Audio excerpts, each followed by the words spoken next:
దేవుని నామమునకు మహిమ కలుగునుగాక. ప్రభునందు ప్రియమైన దేవుని బిడ్డలారా, అందరికీ ప్రభు అయిన యేసుక్రీస్తు నామంలో శుభవందనాలండి.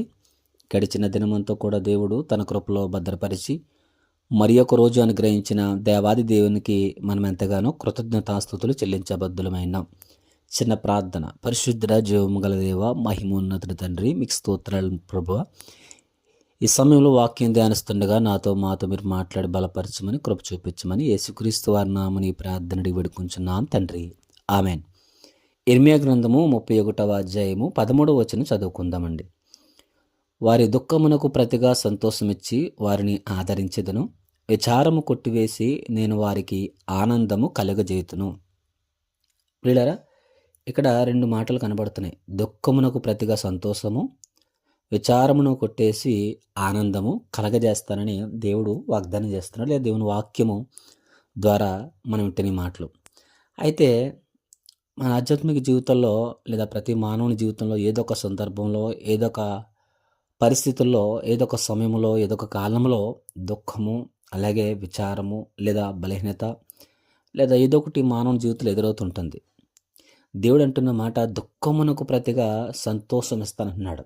ఈరోజు ఏ విషయం పట్ల దుఃఖము గుండా, వేదన గుండా, విచారము గుండా, బలహీనత గుండా లేదా సమస్య గుండా, కష్టము గుండా మనము లేదా నువ్వు వెళ్తున్నావో, దేవుని వాక్యం సెలవిస్తున్న మాట ఏమిటంటే, దుఃఖమునకు ప్రతిగా సంతోషాన్ని ఇచ్చి వారిని ఆదరించదును అంటున్నాడు. అవును ప్రియులారా, దేవుడు గొప్ప ఆదరణకర్త.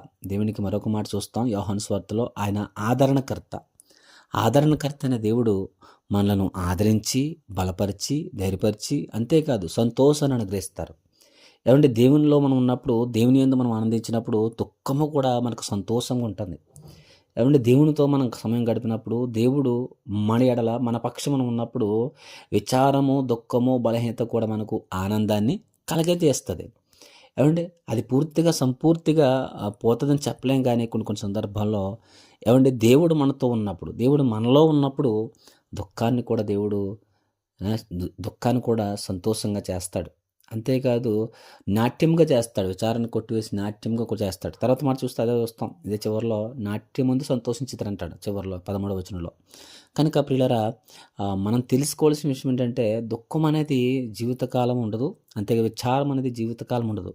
మానవుని జీవితంలో కొన్ని సందర్భాలు ఎదురైనప్పటికీ నువ్వు దేవుని వైపు తిరిగినప్పుడు, దేవుని దగ్గర ప్రార్థించినప్పుడు, దేవుని దగ్గర కనిపెట్టుకున్నప్పుడు, దేవుడు తప్పనిసరిగా దుఃఖమునకు ప్రతిగా సంతోషాన్ని ఇచ్చి వారిని ఆదరిస్తానంటున్నాడు. ఏమండి, మనం ఏ విధమైన బలహీనత గుండా, దుఃఖము గుండా చింతించుకుంటూ లేదా వేదన చెందుతూ ఉన్నావో, దేవుడు గొప్ప ఆదరణకర్త కనుక మనల్ని ఆదరించి బలపరుస్తాడు. అంతే. రెండోది ఏంటి? విచారము కొట్టివేసి నేను వారికి ఆనందము కలగజేస్తాను. ప్రియులారా, మన జీవితాల్లో ఏ విషయాన్ని బట్టి విచారముతో ఉన్నావో, లేదా చింతిస్తున్నావో, బాధతో ఉన్నావో, బలహీనతో ఉన్నావో, దేవుడు ఆ విచారాన్ని కొట్టివేసి దేవుడు ఆనందమును కలగజేస్తాడు. దేవుడు ఆనందమును కలగజేస్తానని వాగ్దానం చేస్తున్నాడు. అవును, ఆ ఆనందము మనం పొందుకోవాలంటే ప్రియులారా, దేవునికి అందుబాటులో మనం ఉండాలి, దేవుని దగ్గరగా నివాసం చేయాలి, దేవుణ్ణి స్తుతించాలి, గణపరచాలి.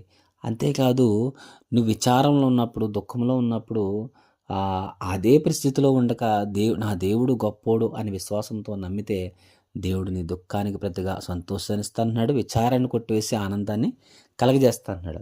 ఎందుకంటే ఆయన ఆదరణకర్త, ఆయన బలపరిచే దేవుడు, ధైర్యపరిచే దేవుడు, సంతోషాన్నిచ్చే దేవుడు. అంతేకాదు, చింత నుంచి విడిపించే దేవుడు. మీ చింత యావత్తు నా మీద వేయుడు అంటాడు మరొక సందర్భంలో వాక్యంలో. కనుక చింతించకుండా, దుఃఖించకుండా, వేదన చెందకుండా, ఏమండి, మానవ జీవితంలో ఎదురవుతూ ఉంటాయి, కానీ దేవుడు దేవునితో నువ్వు సమయం గడిపినప్పుడు, దేవునికి ప్రార్థించినప్పుడు ఆ దుఃఖము కాస్త నీకు సంతోషంగా మారి గొప్ప ఆదరణ పొందుకుంటామని తెలియజేస్తూ కొద్ది మాటలు ముగిస్తున్నాం. ప్రార్థన. సకల ఆశీర్వాదాలకు కారకుడు అయిన పరలోకమందున్న మా తండ్రి, మీ ఘనమైన నామమునకు, శ్రేష్టమైన నామమునకు లెక్కింపలేని స్తుతులు స్తోత్రమును చెల్లించుకుంటున్నాం ప్రభు. దుఃఖమునకు ప్రతిగా సంతోషము, విచారమును కొట్టివేసి ఆనందమును కలగజేస్తామని వాక్యం సెలవిస్తుంది. అవును తండ్రి, ఈరోజు ఎందరైతే దుఃఖము గుండా, విచారం గుండా, బలహీనత గుండా, సమస్య గుండా లేదా కష్ట నష్టము గుండా వెళ్తున్నారో, వారి దుఃఖాన్ని తీసివేసి వారి సంతోషాన్ని కలిగజేయండి ప్రభు. వారి జీవితాలు గొప్ప నెమ్మదిని, శాంతిని, సమాధానమును దయచేయండి తండ్రి. ఎందరైతే బలహీనతో బాధపడుతున్నారో బలపరచండి, ఎందరైతే అనారోగ్యాలతో బాధపడుతున్న స్వస్థపరచండి. ప్రతి కుటుంబం చుట్టూ మీకు ఆపుదలు దయచేయండి. ఎవరైతే మమ్మల్ని ప్రార్థన అవసరం అడిగారో ప్రార్థన అవసరం దయచేయండి. ఎందరైతే ఏ సమస్యలు గుండా వెళ్తున్నారో సమస్యల విడుదలను గ్రహించమని సమస్త మహిమ ఘనత ప్రభావం మీకే అర్పిస్తూ యేసుక్రీస్తు వారి నామమున ప్రార్థన అడిగి వేడుకొంచున్నాం తండ్రి. ఆమెన్.